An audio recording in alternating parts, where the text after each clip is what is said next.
Halo semuanya, apa kabar? Semoga tetap sehat ya. Kali ini kita masuk ke part 4 dari alur cerita film kisah perjalanan hidup Bruce Lee yang saat itu baru saja melarikan diri dari kawan mafia yang akan membunuhnya di Hong Kong dan pindah ke Amerika untuk memulai babak baru kehidupannya. Namun sebelum lebih lanjut menonton video ini, kami sarankan bagi teman-teman yang baru pertama kali berkunjung untuk bisa melihat dulu part-part sebelumnya agar bisa mengikuti alur cerita kenapa Bruce Lee bisa sampai ke Amerika ini dan kisah saat pertemuannya dengan Master Ip Man yang membuatnya bisa mendalami seni bela diri Wing Chun. Ya, tanpa berlama-lama kita langsung saja masuk ke alur ceritanya. Setelah menempuh perjalanan menggunakan kapal laut dari Hong Kong, kini Bruce Lee dan Paman Sao sudah tiba di San Francisco, Amerika. Dari sini juga Bruce segera mengetahui bahwa selama ini mereka telah salah menilai Paman Sao yang mereka anggap sebagai seorang pebisnis sukses, yang mana kenyataannya ia melihat sendiri kehidupan yang dijalani pamannya ini sangatlah sederhana dan harus berjuang keras menghidupi keluarganya dengan bisnisnya yang tidak sebesar yang mereka duga. Paman Sao juga harus segera meninggalkan Bruce di hari itu karena dirinya harus segera pergi menemui istrinya yang sedang sakit dan dirawat di sebuah tempat yang berbeda.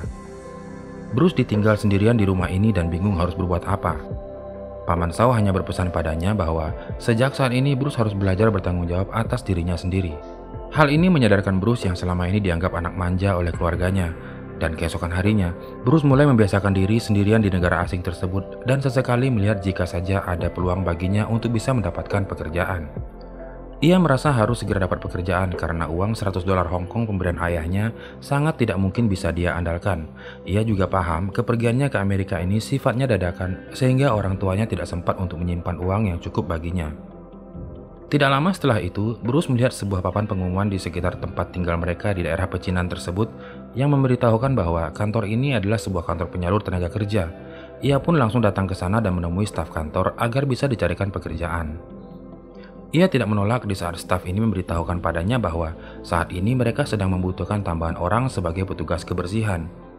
Bruce bahkan menantang dirinya untuk bekerja lebih keras agar bisa mendapatkan tambahan upah. Kontrak kerja ini akan membayarnya secara mingguan, dan tentu saja akan ada tambahan upah jika ia bisa bekerja lebih banyak dari target yang ditentukan. Dari sini, hari demi harinya ia jalani sebagai petugas kebersihan kota dengan memungut sampah dari satu tempat ke tempat yang lainnya. Dan terlihat juga satu momen saat ia ingin memanjakan dirinya sendiri dengan makan di restoran setempat, namun ia tidak bisa memakan makanan ini setelah mencium aroma badannya yang bau sampah. Ia pun segera membersihkan diri di toilet restoran tersebut agar tidak terlalu bau. Dan saat ia kembali untuk mencicipi makanannya, ia malah diusir karena penampilannya sangat berantakan dan basah kuyup setelah membersihkan diri tadi. Tidak diketahui berapa lama Bruce Lee menjalani hidupnya sebagai petugas kebersihan ini, yang pasti ia terlihat cukup puas dengan upah yang didapatkannya. Sebagian besar dari upah ini ia berikan kepada Paman Sao yang sesekali datang pulang ke rumah. Awalnya Paman Sao tidak mau menerima uang itu, namun Bruce bersikeras memberikan padanya dengan mengatakan anggap saja ia membayar uang sewa tempat tinggal dan membantu biaya pengobatan istri Paman Sao. Paman Sao juga ternyata tidak serta-merta melepasnya begitu saja tanpa arah dan tujuan yang jelas di Amerika ini. Suatu hari, Paman Sao diam-diam pergi ke kota Seattle untuk bertemu dengan seorang ibu dari warga Cina juga yang tampaknya sudah cukup berhasil mengelola restoran makanan Cina dan memiliki sejumlah karyawan. Ibu ini bernama Ruby. Paman Sao menceritakan maksud kedatangannya ke sana karena merasa kasihan melihat hidup Bruce Lee yang jika seperti itu saja, maka dapat dipastikan Bruce tidak akan betah dan akan sulit untuk bisa bertahan hidup. Paman Sao berniat memperkenalkan Bruce kepada Ruby dan meminta agar bisa menerimanya bekerja dan tinggal di restoran tersebut. Paman Sao juga menginginkan agar Ruby bisa mencarikannya sekolah sehingga ia dapat melanjutkan pendidikan SMA-nya yang sempat tertunda karena permasalahan di Hong Kong tadi. Rupanya Paman Sao selama ini tidak pernah menyentuh uang yang diberikan Bruce kepadanya. Ia tidak ingin Bruce merasa tersinggung sehingga ia menerima saja uang itu. Di sini Paman Sao menitipkan uang-uang tersebut kepada Ruby dengan maksud agar uang ini dikembalikan kepada Bruce dengan alasan sebagai upah kerjanya di restoran ini nanti. Paman Sao yang sudah kembali ke San Francisco lalu menyarankan Bruce agar segera berangkat ke Seattle untuk bertemu dengan ibu Ruby. Bruce sempat merasa kalau pamannya ini mengusirnya dari rumah itu. Namun setelah diberi penjelasan, akhirnya Bruce mengerti dan menuruti saran Paman Sao. Sebelum ia berangkat, Paman Sao juga memberikan liontin pemberian ibunya yang hampir tertinggal. Sebuah liontin yang sengaja diberikan ibunya sebagai pengingat bahwa ia telah berjanji untuk tidak berkelahi lagi dengan orang lain. Dan sesampainya di Seattle, setelah menemukan alamat restoran milik Ruby, Karena masih terlalu pagi, Bruce hanya bertemu dengan dua orang karyawan yang mengatakan padanya bahwa Ibu Ruby sedang sibuk dan belum datang ke restoran. Mereka menyarankan Bruce untuk pergi saja karena mereka juga tidak sedang membutuhkan karyawan baru saat ini. Tetapi karena Bruce merasa kedatangannya ke sana berdasarkan saran Paman Shaw, sehingga ia akan kembali lagi keesokan harinya sampai ia bisa bertemu langsung dengan Ruby. Bruce lalu meninggalkan restoran itu tanpa tujuan. Dan di jalan, ia mau tak mau harus berkelahi dengan sekelompok orang yang akan membunuh seorang sopir taksi berkulit hitam. Awalnya Bruce tidak mau menolongnya, karena sopir taksi ini baru saja menipunya yang tadi sempat menjadi penumpangnya. Tetapi karena para orang rasis ini sudah kelewatan, Bruce akhirnya menolongnya.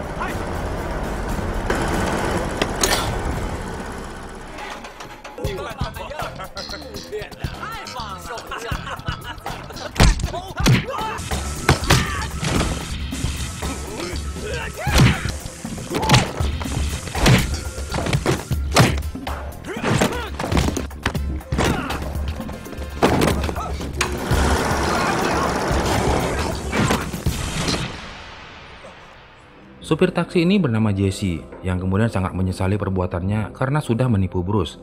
Dan ini adalah peristiwa pertemuan pertama mereka, yang mana keduanya lalu menjadi teman baik dan Jesse diketahui adalah orang pertama yang diangkat menjadi murid Bruce Lee nantinya. Malam itu Bruce Lee menumpang tidur di dalam taksi milik Jesse, dan keesokan harinya Bruce Lee akhirnya bisa bertemu dan bergabung bekerja di restoran milik Ruby. Hari demi hari Bruce Lee menjalani pekerjaannya di restoran ini. Ia bekerja serabutan dan terlihat sangat rajin yang membuat Ruby sangat kagum padanya. Begitu juga dengan Becky, seorang karyawati asal Taiwan yang terang-terangan menunjukkan sikapnya yang tertarik dan ingin dekat dengan Bruce Lee. Becky sangat perhatian dan cenderung bertingkah berlebihan yang membuat Bruce terkadang merasa tidak nyaman. Apalagi tingkah Becky ini rupanya membuat seorang chef andalan restoran itu merasa cemburu.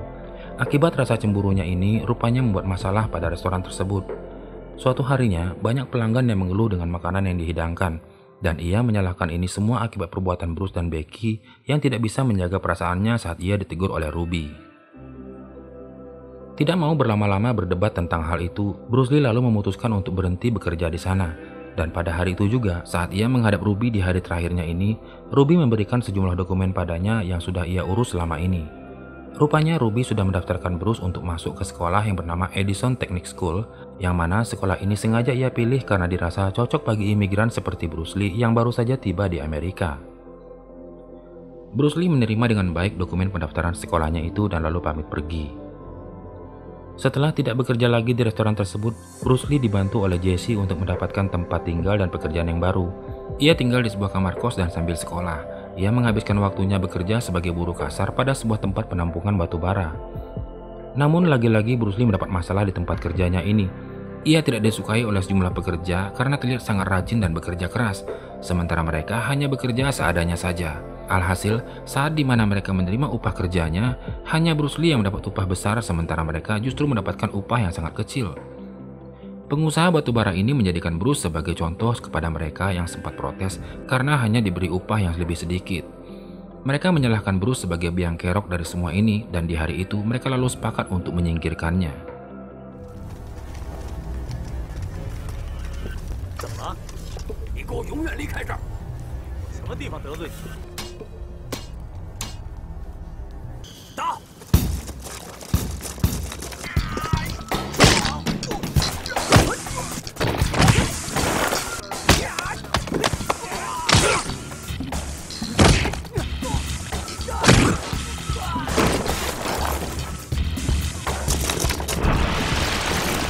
Dengan sangat mudah Bruce melumpuhkan sebagian pekerja ini yang membuat sebagiannya lagi takut untuk menyerangnya. Dan pada momen ini, Bruce merasa kasihan pada seorang pekerja yang bersedih karena tidak bisa mendapatkan penghasilan yang cukup untuk anak istrinya, sehingga Bruce pun membagikan sebagian pendapatannya pada orang tersebut. Merasa tidak nyaman dengan situasi di tempat kerjanya, hari itu Bruce Lee memutuskan untuk berhenti lagi. Dan karena ia baru saja menerima upah, Bruce lalu mentraktir Jesse makan siang di sebuah restoran Jepang. Di tempat ini mereka bertemu dengan Taki Kimura, seorang master karate sabuk hitam dan tiga yang sangat terkenal di kota Seattle kala itu, yang mana ia juga pemilik restoran masakan Jepang tersebut. Di halaman belakang restoran saat Taki Kimura kebetulan sedang mengajar beberapa muridnya, Bruce bermaksud untuk datang melihat-lihat. Namun Kimura sempat mengusirnya setelah mengetahui niat Bruce datang ke sana hanya untuk melihat-lihat dan tidak tertarik untuk mendaftar sama sekali. Mereka sempat beradu argumen, dikala keduanya terlibat percakapan yang membuat Taki Kimura melontarkan nada ancaman dan menantang Bruce. Bruce menerima tantangan itu, namun dengan satu syarat. Ia ingin agar pertemuan mereka nanti sebaiknya diliput oleh media. Bruce sengaja mengatakan ini karena melihat latar belakang Kimura yang adalah karateka terbaik di Seattle kala itu dan namanya cukup terkenal. Tampaknya dalam adegan ini, Bruce sudah mulai mencari cara bagaimana membuat dirinya bisa dikenal oleh banyak orang sehingga memiliki kesempatan untuk memperkenalkan kungfu di Amerika. Setelah berhenti kerja sebagai buruh kasar, Bruce kini sibuk mengisi hari-harinya dengan mengantar surat kabar dan disambung bekerja sebagai seorang pengantar pizza di luar jam sekolahnya. Di malam hari juga ia lebih banyak menghabiskan waktunya untuk belajar. Ibu Ruby juga sesekali datang menjenguknya di sekolah sekaligus ingin melihat perkembangannya. Suatu ketika, Bruce melihat lagi perguruan karate yang diasuh Taki Kimura ini sedang berlatih di halaman sekolah. Rupanya perguruan ini bekerja sama dengan sekolah tersebut untuk pelajaran ekstrakurikuler di bidang seni bela diri karate dan saat ini mereka sedang berlatih untuk persiapan tampil di sebuah acara. Melihat adanya momen yang baik ini, Bruce lalu mendaftarkan diri ikut dalam acara pagelaran budaya yang digelar oleh sekolah tersebut dalam rangka memeriahkan ulang tahun sekolahnya yang ke-70 tahun.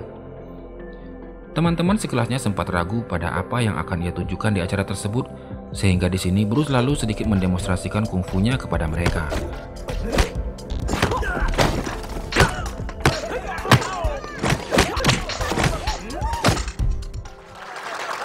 Mereka terkejut mengetahui kalau Bruce Lee ternyata sangat ahli dalam bela diri.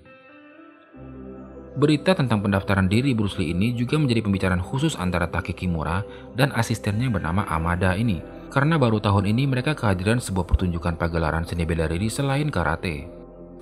Keesokan harinya, Bruce sempat bersih tegang dengan Amada yang saat itu merasa terganggu melihat Bruce berada di dekat mereka yang baru saja akan latihan. Amada menghina bela diri Cina di hadapan Bruce dengan mengatakan bela diri Cina terlalu lembek dan gemulai, berbeda dengan karate yang praktis dan sangat bertenaga. Amada menawarkan, daripada hanya melihat-lihat mereka latihan, kenapa tidak sekalian saja mendaftar menjadi muridnya. Tetapi Bruce mengatakan sebaliknya, tidak sulit bagi saya untuk melatih para murid ini, atau jika Anda berani bayar saya akan menjadi pelatih Anda. Yang seketika itu membuat Amada tidak terima dengan pernyataan arogan tersebut dan lantas menyerang Bruce Lee.